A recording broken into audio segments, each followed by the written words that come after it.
Dennis here with the EatSleepLift.com podcast. I'd like to welcome you to what I believe is the third podcast. It's supposed to be a weekly thing, but it kind of turned into almost an annual thing. A lot of things happened. Just didn't need the time to get around to it. Shoot, I mean, if you guys were seeing me in the video, you probably can recognize me now. Long hair, a little chunky, but just dealing with it.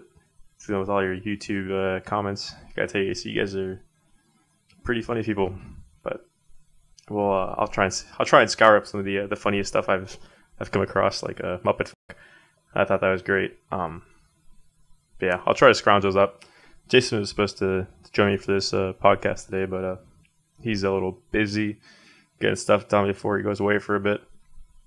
So it's just me. I've got a few things to talk about. There's been a lot of stuff happening, obviously, in the past 8 months, I believe, since October is the last podcast, but kind of want to talk about some more personal experiences recently. Jason and I were working out the other day, and so we get to the gym and we're going to go squat. It's leg day. You start walking towards the squat rack, and this girl comes. She's like, "Oh, I'm using it." Oh, okay. So let me go do something else. I kid you not. For 2 hours, this girl did one set of deadlifts with no weight. She did warm ups, and then she sat there and hit on the guy next to her for 2 hours. And it wasn't even like the slight flirting. She was laying it on. I mean, she was. I wish Jason was here to back me up on this. She's like, "Oh, crouch down," and she's like, "Oh, you should really be stretching your hamstrings here and there," and she's literally in between his legs, and even he got uncomfortable. He started laughing. He's like, "Yeah, I'm done with this." But yeah, 2 hours. 2 hours we sat there waiting for a squat rack. It got to the point where I kind of wanted to walk over and be like, "Hey, you're not using this. Just take it from her." And that kind of brings you up to a certain point of don't be a dick. If you're not using something, just give it up. I mean, for people who actually want to use a squat rack and stuff like that, for squat racks or deadlifting stations, and you're sitting there doing bicep curls or something that doesn't really give you any benefit for what you're using. I mean, the squat rack's made for squats. If there's an empty one, or if there's nobody using them, you got 3, sure, go do your curls. But if they're all being used, get out of the way. I mean, here we are trying to do some serious stuff, some serious workouts, and this stupid bitch is sitting there taking up the squat rack. It was really aggravating. But, we got our stuff in, and that was it. I think we were the heaviest squats there that day, that week. I don't know. It's interesting because not too many people actually squat or do anything, those big exercises. And it's interesting because the squat, full body exercises, squats, deadlifts, those sorts of things, clean and press, can increase your testosterone. This isn't guys. Can increase your testosterone between 100 and 150 points. That's a significant change. That's why doing those big exercises will get you bigger faster. And every time you see somebody with chicken legs, I like to call them pelicans, big up top, little scrawny legs on the bottom. I should guys see if I can make some shirts of that. Swear to God, if you do that, I'll come and punch you in the face. But yeah, it just it increases your testosterone, which is one of the whole purposes of testosterone is to increase muscle size. Now, for the ladies who think that they're gonna gain muscle up the butt, it doesn't work like that. You don't have enough testosterone in you to get big like a dude. I can't tell you how many times I have to disprove people that a woman working out is not going to turn into Arnold Schwarzenegger. It's just not going to happen. You don't have that kind of testosterone. But those who take steroids will.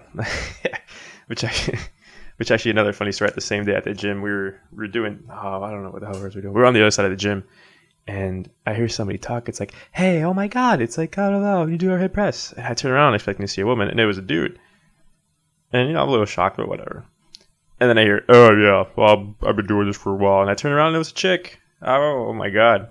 I had to bite my tongue to keep from laughing. It was just, and they were working out, they were workout partners. And it was the funniest thing because they literally switched voices.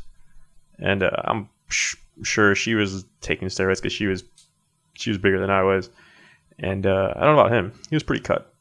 But I don't know. I'm not with that voice unless he's on the off cycle. But steroids are a funny thing. I recently watched this part of a National Geographic. I think it was called "The Science of Steroids," and it was actually a pretty fair representation of how steroids are and how they work and how they don't work. And I love when people are like, "Oh, I'm on steroids," or "I want to start taking steroids," or "Are you on steroids?" I've never been asked that, but steroids are an interesting thing because personally, I don't care if you do them, except in the sports where it affects kids.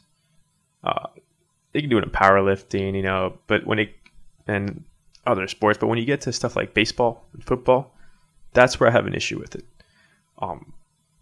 For example, the whole Major League Baseball steroid scandal is bullshit. There's no reason the government should be investigating that. But there should be a crackdown. And I'm going to tell you why. It is extremely competitive to compete, obviously, in baseball. Baseball is an extremely competitive sport. To get to the major leagues, you have to be the best of the best of the best. To get there, you have to go through the minor leagues, farm leagues, and all that other stuff that teams have. And to get there, you have to be an incredible athlete in high school. So what happens? The pros are on steroids, therefore the guys in the minor leagues have to take steroids, therefore the guys in high school have to take steroids. And what happens here is little Johnny can hit, but he can't hit that 450-foot home run like consistently like the guy on steroids can. So what happens is, he gets a hold of steroids, doesn't know how to use them, takes them, and possibly screws himself up, or worse things can happen. And the thing is the minute you take steroids, that's it. Your testosterone is shot. You're gonna have to be on testosterone treatments for the rest of your life. And that's where I think the problem is it's forcing people who want to excel at the next level to take them in the sports.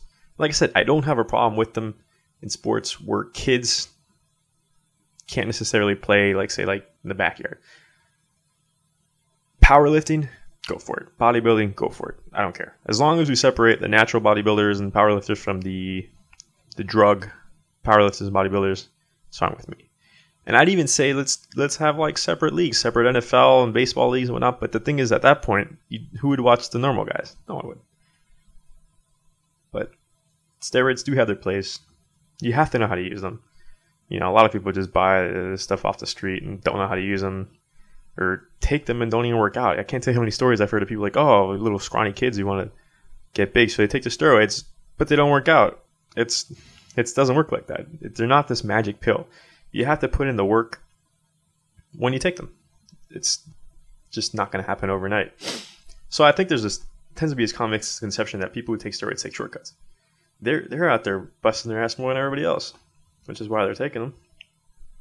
But yeah, if you get a chance, watch the National Geographic Science of Steroids. It's pretty fair take on it. It doesn't go one way or the other. The only thing that I hadn't finished watching it, but the only thing I don't think that they really conveyed the point was that they're talking about people basically taking so much steroids and it does all these effects and such, but they didn't really iterate too much the point that the people who have those issues are because they were taking such an extravagant amount of testosterone shots.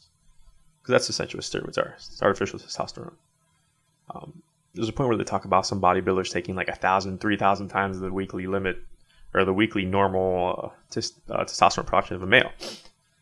And how they all end up having issues later on in life, but they don't tell you how much they took when they were in their prime. It talks about this one guy who has had cancer and this and that. I forgot his name. I can't recall.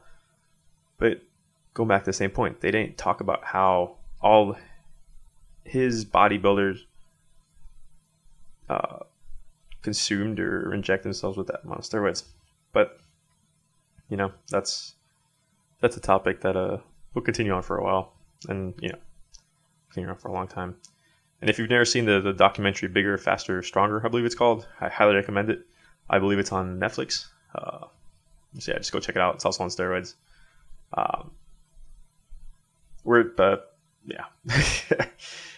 So some of the other things going on, the Obama healthcare bill is kind of passing, and not with regards to politics. I'm just going to talk about one of the things that I actually kind of like, and at the same time I don't like about the bill, and that's the whole requiring restaurants and such to display or convey to the consumers the caloric values of the meals and whatnot. And if you've never been to New York City, or I don't know if Boston does it either, but New York City actually requires vendors to do that. And it's kind of weird because if you're in the airport and you go, let's say, order a slice of pizza because you're starving your ass off while you're waiting for your plane, you're like, 350 calories. I'll get two. They even proved that it really doesn't do anything for tapering people's unhealthy choices, you could say. But it is kind of nice for us who actually watch what we eat. I mean, after a while, you pretty much figure out what's in your food. I mean, you don't need anybody to tell you how many calories it is because you'll know it. You can take a look at a slice of pizza and go, that much bread, that much cheese, it's got bacon, about 450 calories. You look it up, it's like 445. So you get used to it. So it's not, I mean, it's kind of nice in that if we're in something unfamiliar, we can still kind of guide ourselves if we're watching our calories. But at the same time, it's such a hindrance to those vendors. But that's all political stuff. So we're not going to get into that. But I think it could be a step in the right direction. I don't know. But we're still screwed up with our whole recommended daily intake values and such that we was it the FDA? The FDA puts out. But that's not going to change for a while. And Jason and I are actually thinking about participating in a powerlifting meet. I think at the end of September, which could be interesting. We don't necessarily even have numbers to compete, but just kind of getting that experience and being around other people who like to lift heavy, I think it'd be a good experience. It's really interesting when people are like, what's your bench press or your squat? And, people tell you, I squatted 450 pounds. Like, well, did you do that on a squat machine or a squat rack or? Like, no, I did it on a, what's it called? Smith machine. Well, that doesn't really count. I had somebody tell me the other day that they squatted, I think, 350 pounds after they hadn't worked out in a year. And this isn't somebody who's seriously strength trained ever. And I just kind of said, oh, yeah, that's good. Just didn't believe him at all. It's one of those things. One way I got my squat numbers up was actually squatting every time I worked out. So say I worked out 3 times a week, I did 2 light squat days and 1 heavy squat day. And you can do that with pretty much any exercise. So let's say I was squatting 315, like that was my max. I want to get up to say 365. On the non-squat days, I'd try to get to 275 and do 3 sets there of maybe 5 to 6 reps. Nothing much, just enough to start getting used to that weight. And I always try to end with 20 reps of 225. Just, workout speed. But, I told somebody that. I don't know if he's been doing it yet. He's actually a power lifter, and competes. He's actually competed, I think, at the national level. It was kind of funny because he said he got invited and he just got destroyed. Because apparently the guy who invited him thought he could do more. But apparently he was mistaken. Yeah, he's a strong dude. And I like to work out with him one day. He's a friend of Jason's from his gym. But yeah, that's powerlifting. That's where it's at. I actually just saw a post on Reddit, fitness subreddit. I think it was the top post talking about how powerlifting got her in shape. This girl, she had progress pics and she gained, I think, 10, 12 pounds. She looks more in shape than what she did before. And that goes back to the whole women think they're going to put on muscle like crazy. No, she looks fit. That's all you need. And she actually even looked leaner. But, people won't believe that. And on that note, I kind of actually want to talk about something a little more serious. I had a close family member pass away a couple days ago. Actually, my grandfather. And it's funny because a lot of times when people are faced with a death in the family or a close friend, everybody kind of takes a step back and reevaluates their life and what they're doing and what they want to do. And, they contemplate their lives or their significant others and all those types of things and what they really want to be doing with their free time.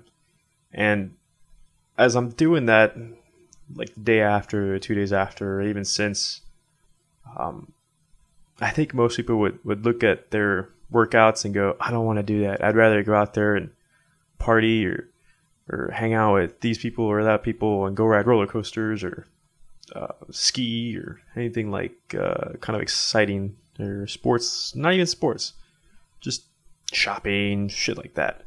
And I'm thinking about that, and I realized that I'd still continue working out because it's something that I love, and it's hard to iterate that to people why you like to lift and why you like to lift weights heavy. I had a friend one time ask me, like, why would you want to lift that? I think I had like 315 on the bar, like deadlift. He's like, why would you want to lift that heavy kind of weight?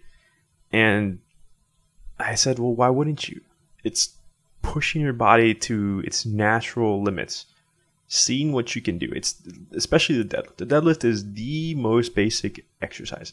Either you can lift it or you can't. There's no halfways. There's no more than 100%. That's it. You can or you can't. And I'd still work out. Even if everything in my life were to change, I'd still want to work out. If I couldn't hit the gym at least twice a week, I don't know what I'd do. I'd probably go start crazy. I'd probably start, I don't know, maybe breaking walls or something.